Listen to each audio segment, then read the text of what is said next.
Good evening and welcome to this week's edition of The Disruption Show. My name is Claire Munde and today we're talking all about retirement.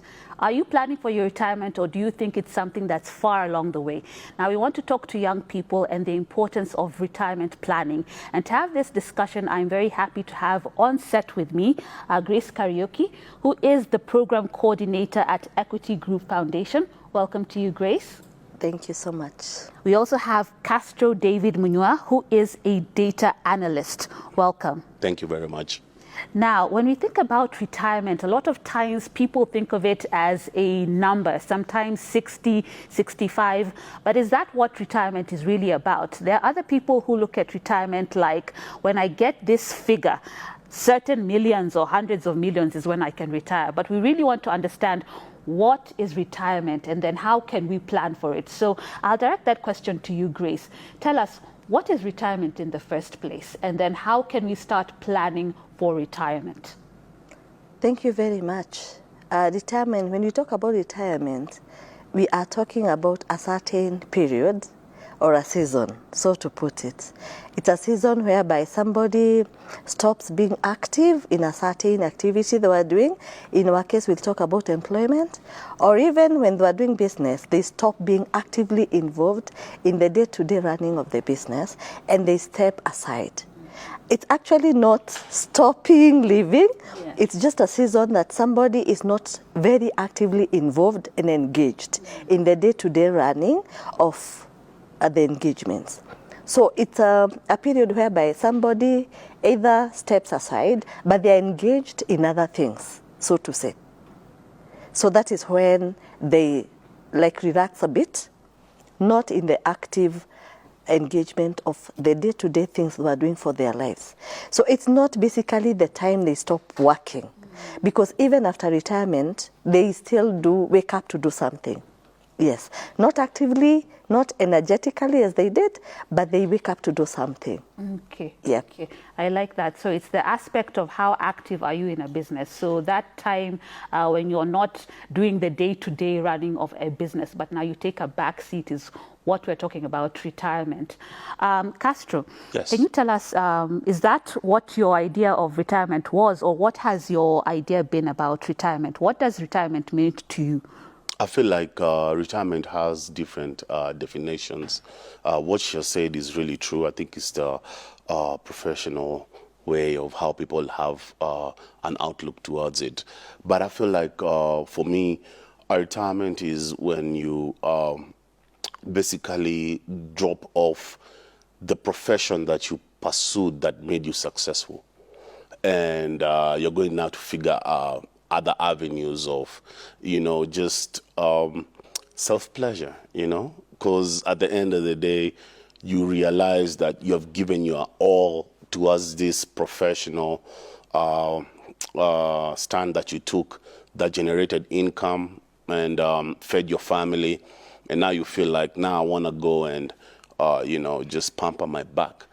Basically, and just to say thank you for, the things that I was able to contribute into this industry. So I think after you have defined your contribution and success to an industry, you should now go enjoy the fruits of labor of what you were able to, contribute. That's how I look at it. Okay. Yeah. You've said now it's when you're saying thank you for all the hard work you've done, all the years you've put into a certain industry or whatever. But we know this happens different times for different people. True. So there are people who will contribute to an industry for just a couple of years and, the money comes in and you've talked about pleasure and now they feel like, okay, I can now start traveling the world and whatnot.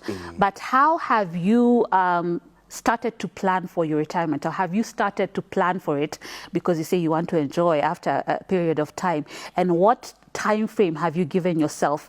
And maybe you can also tell us about your work. You're a data analyst. Yeah. What does that entail? Is it a day-to-day thing? Do you have like peak seasons, low seasons, or is it a month-to-month kind of thing? And then now how are you planning so that you can enjoy after years of contributing to that sector? Okay, that's a good question. I feel like in the tech industry and the tech world, basically generating income is something that's annual, because we go with a subscription model of it's just a digital real estate. So you literally have to pay your landlord every month, right? So with tech, that's the beauty of it. Like there's somebody who's just paying you every annual. So the agenda is just to make sure that you have as many users as possible. So that's the beauty of it. It's annual. So there's no peak seasons. The way people different industries look at that. So that's just the beauty of tech. Based on me personally, trying to figure out, I have an idea on how I want to retire, but I'll be honest, I haven't started investing in my retirement yet, because I feel it's the time I need to invest for the future of my kids first. So what I'm trying to do is look at future investments that will be able to self-generate income for them to have somewhere to stand from as soon as they finish probably their secondary school, because times are changing. I don't know whether my kids will want to go to college, so I don't know whether they'll want to be artists. I don't know whether it's a different world, TikTokers or whatever, I don't know. But, one thing that I do know is I'll teach them financial discipline from running a business. That's the least I could do right now. Like with my son, I just teach him a few financial, literacy through paying him if he gets a grade A in any class. So if he decides today I'm going to wash the car or my car, So, I just look at different avenues on how I can teach him that money is good when you work hard. You get it, you earn it, how to be an earner. But me personally, working on my retirement, I do have a skill I want to pursue after I've retired. Okay. And that's what probably I'll put money towards. And that's what now I'll do after I've retired. So for me, retirement doesn't have an age limit. As soon as I've achieved everything I do know that I need to really achieve, I might even retire at age 40, so that I pursue other things that I wanted to do.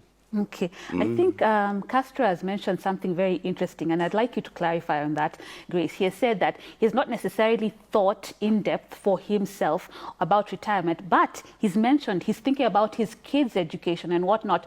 So I'm asking myself, isn't that part of retirement planning? Because, when you think about, okay, whether my kids will go to college or whatever, planning for them is somehow planning for yourself in a way. Does that make sense? Grace, clarify for us. When we think about our families, isn't that part of retirement planning in a way? Their education, how they're going to be post you.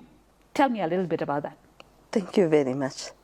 And I want to concur with what he has said.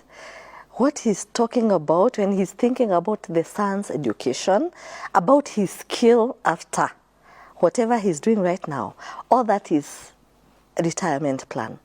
Only that he has not put it the way everybody would want it put, but the thought itself, it's a retirement plan. And for me, that is very good, because those are some of the things when you're planning. Retirement is about planning and preparing for it. And when you're putting all these small pieces together, you're actually working towards that retirement, since it's a process. It's not a one-day event. It's a process. And I want just to, the way he's saying he would even retire at 40, 50, at whatever age, it is that process. Some retire at 40, others at 60, others at 70. But the key thing is we must prepare and we must plan for it. So whatever he's doing towards that is very good.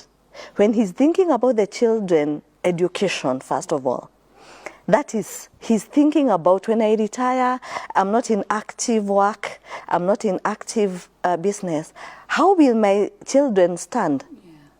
So he's thinking about it. And I'm very sure now, the next thing he needs to look at is, what am I setting aside?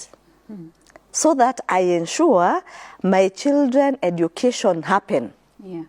Whether I'm working, whether I'm active, whether I'm in business, whether I am touring the world, my children still go to school. Now, putting that to paper, that is taking action towards getting there, is the process of retirement. Yeah. Yes. I think you've preempted my next question. Now, how do we go about actually putting the money aside for different facets of our lives? So yes, we are planning about it. We know that we need different money for different things. So tell us now, here's a person, here's a millennial, here's a young person who is working and they have an idea of, okay, I should be planning for retirement. How do I now go about putting the money aside for different things?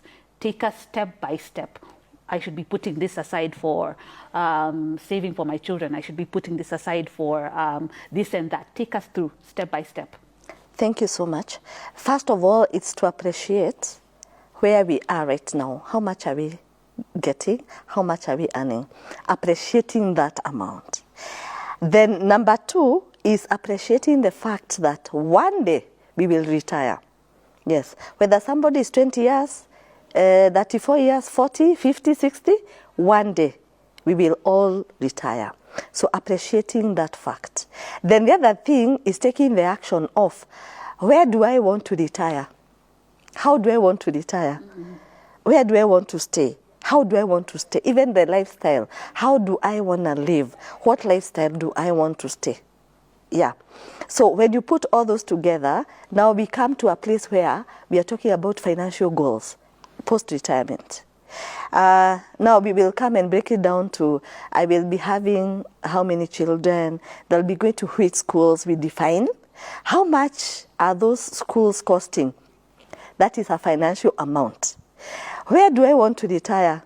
I had Castro talking about I have to pay rent every month, but post-retirement we should be settled in terms of where are we staying with our families. Those are some of the things you think about. Even settling your family, you're staying in your own house, so nobody asks for rent every month. And the children, again, we talked about the financials, then your family. Then the other thing to think about is the health. As we age, our health becomes a key issue and a key factor to think about in retirement. So when we are talking about all those things, we come up with a budget as early as now, a retirement budget. How much will I be looking at in a month? When I retire, how much? How much with my children, my family, they are going to school, and everything that we will need, that is both wants and needs. How much will we consume per month? Because our lifestyle now will be different then. Yeah, even with the economy changing and all that, it will be different. So look at the amount that we need after retirement. Then work towards a savings plan for that retirement. So in our saving, how the amount we are earning right now will help us save for our retirement. Because we'll be talking about my children will go to this school, this college. I want to be, my monthly expense will be this after retirement. So how many years do I have? That is the other thing we consider, the time period. How many years do I have for me to retire? Then you work towards how much do I need to save per month. It will require a lot of discipline and a lot of sacrifice. Because some of the things we are doing right now, once we come face to face with the plan, the retirement plan, then we will not be able to do them as we look forward to saving for our retirement. Now, I think something very interesting that you've talked about there, a retirement budget. You know, we usually just think about a month-to-month budget, but having a retirement budget is also very important. Yeah. And just deciding that, you know, once I retire, I'll need this amount to live month on month and things like that. Castro, as much as you said you've not really thought about some other elements of retirement, you have thought about, let's say, your children's education. So have you sat down and thought, okay, these are the schools that I'd want my child to go to, even if, as you said, they may not want to go to college or university, maybe up until high school. Have you thought about, okay, these are the kind of schools that I'd like them to go to, this is the kind of fees that is required, then this is the amount that I need to set aside, and then how can I now invest that money to make sure that it will be adequate when the time comes? Are these some of the things you've thought about? Yeah, of course. I mean, I'd attribute that actually to the woman in my life, because women are good planners Yes. when it comes to money. We are more of risk takers. We juggle a lot of money, and it's something that I've experienced with, my dad, even my dad's loss. I just recently buried my dad. The good thing that he opened up and he used to tell me, just learn from my mistakes. Basically just learn from my mistakes. Like, I don't want you to copy everything that you see me doing. Just learn from my mistakes, because I know I've really contributed a lot to your education and all the children's education, but as well, I didn't focus on my retirement plan because my dad was diabetic for the last 25 years before he died. So you see, sometimes these lifestyle diseases, you never know what might come in the future.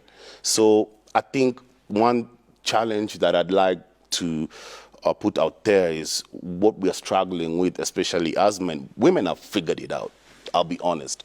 Especially smart, young, intelligent women, they've figured it out, For young entrepreneurs who are still focused, we need a balance. We need to know, like, the little that probably we're generating, how do we dissect this into different, so that we can even stay with operational fees at the end of the day. Because you really want to give your children the best education. Yeah. You really want to make sure that you have a health cover. Yeah. Right now, out of 10 in a group, probably one person has a real cover. I'm not talking about NHIF, so, it's something that's alarming, especially, and then the economic situation as it is, like, for example, my dad never had any health insurance.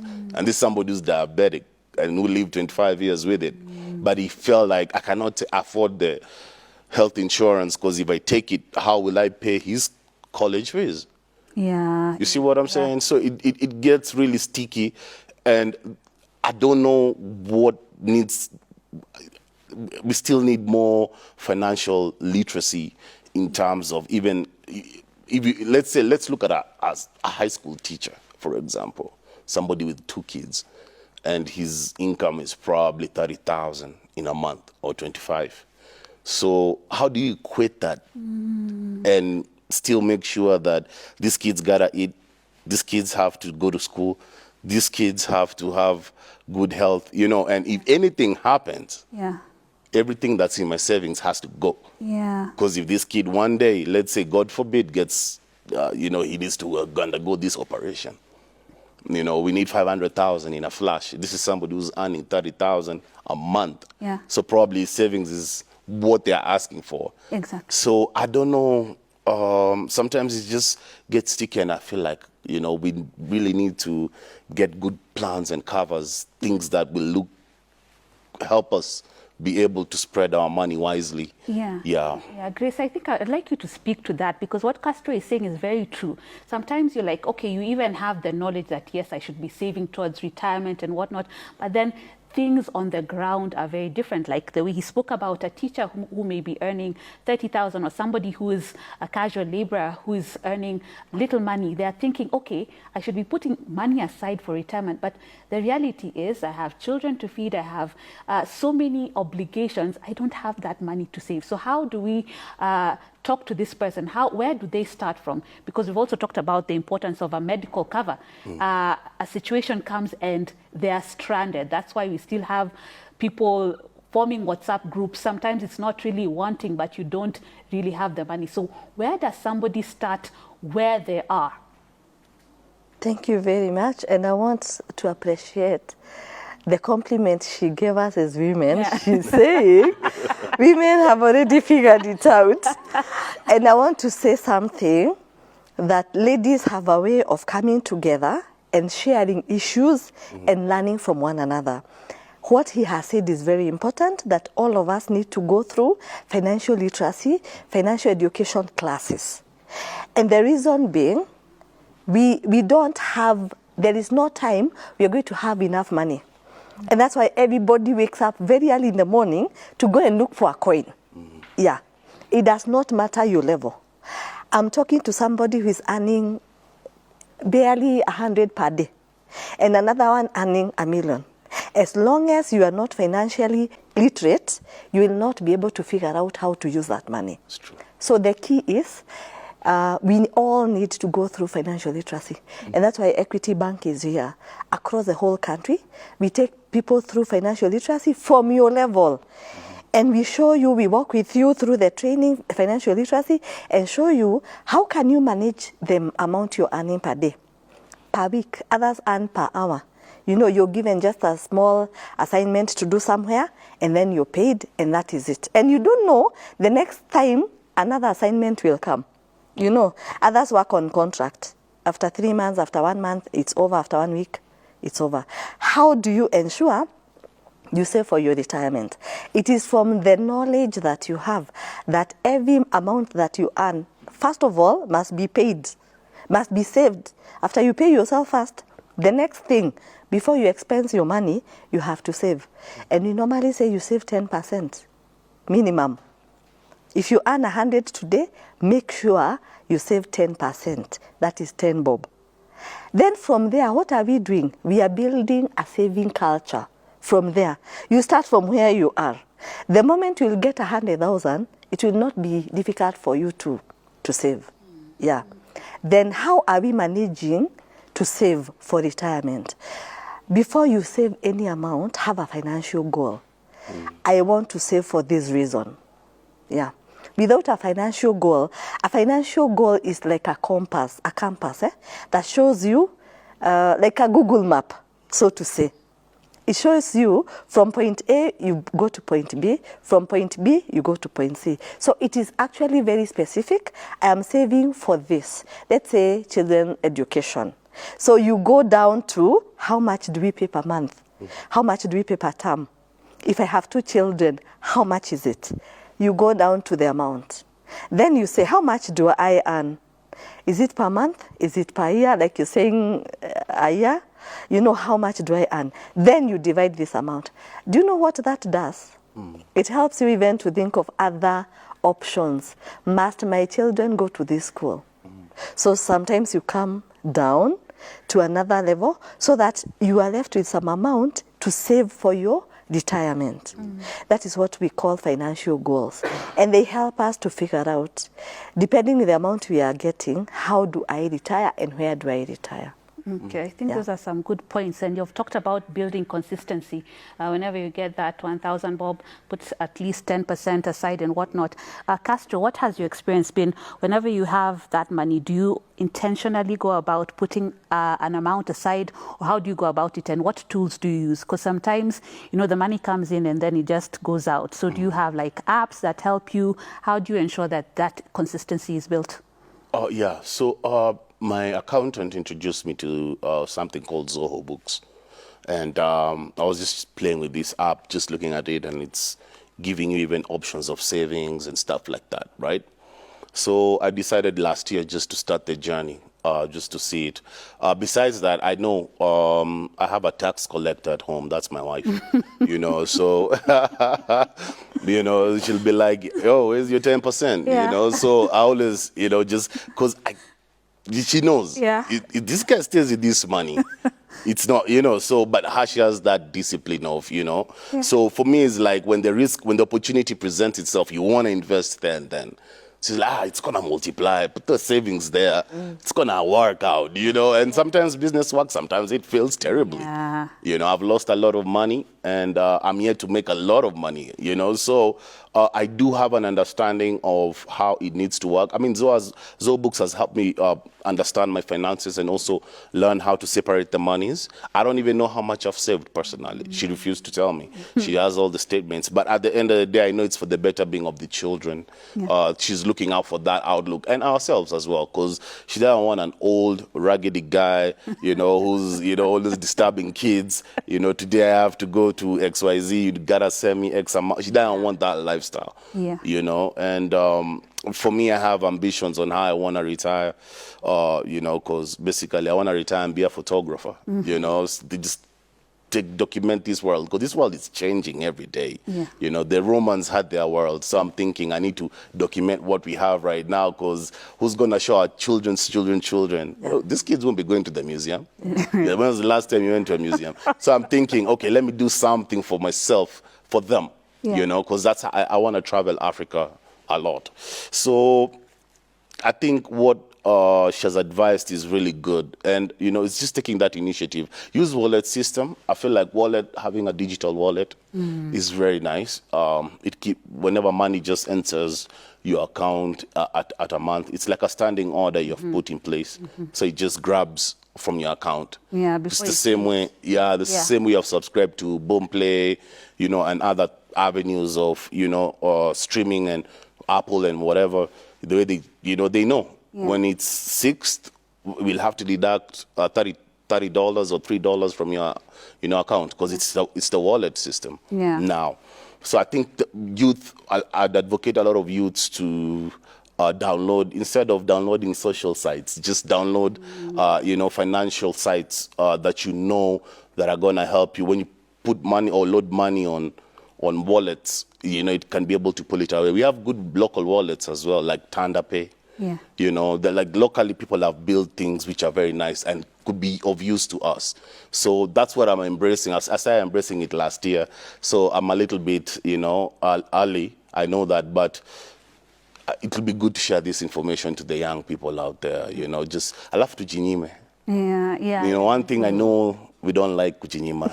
Yeah, exactly. One day you're seated here, you're thinking, hey, Artist Y has come, tickets are going for 10,000, I gotta go for that concert. Yeah. So, our mindset, we're still young at heart, we're still young, yes, but we want to do young things. But, you gotta realize, like, there's a reason as to why your parents never cooked meat every day.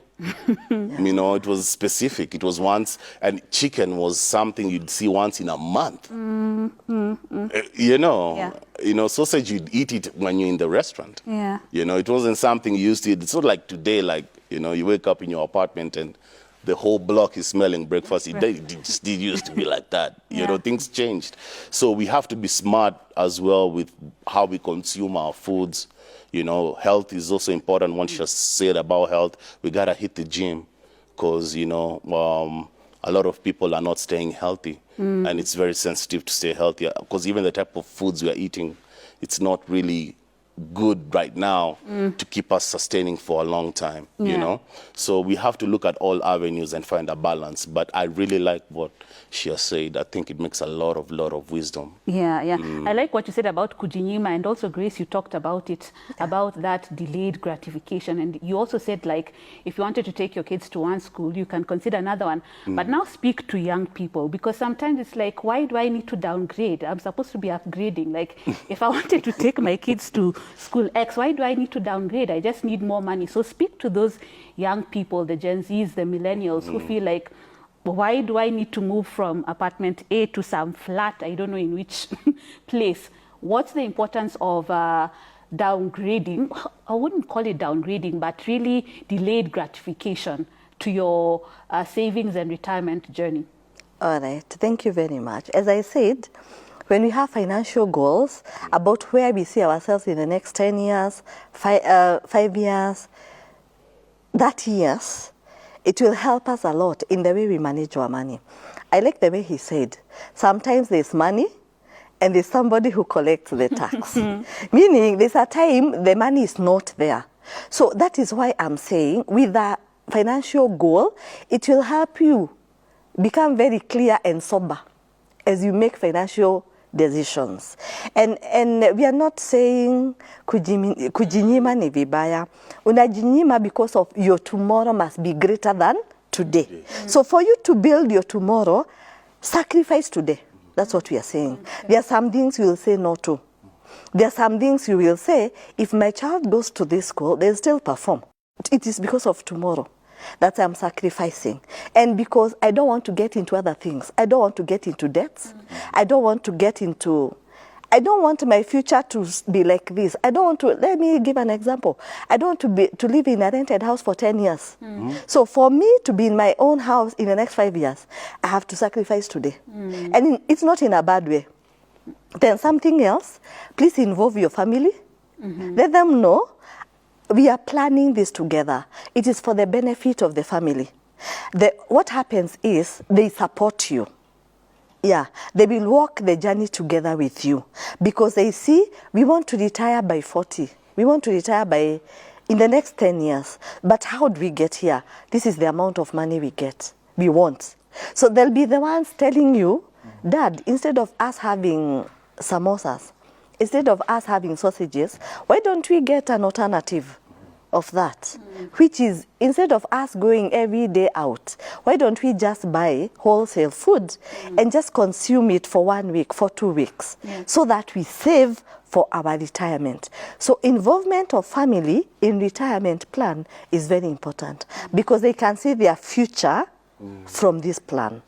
Yeah. Okay, I think those are very good points. And just the way, Castro, you said you let your son wash your car and then get money, and he understands the value of money. I think those are very important points. And we could have this conversation on and on, but our time is running out. So I think the most important thing that we've taken out is, yes, have delayed gratification, but please understand why you're doing it and really have a retirement budget. I think that has been a very important point. So thank you so much for that, Grace and Castro. Yeah. This has been The Disruption Show. I've been your host, Claire Munde. Until next week, have a good evening.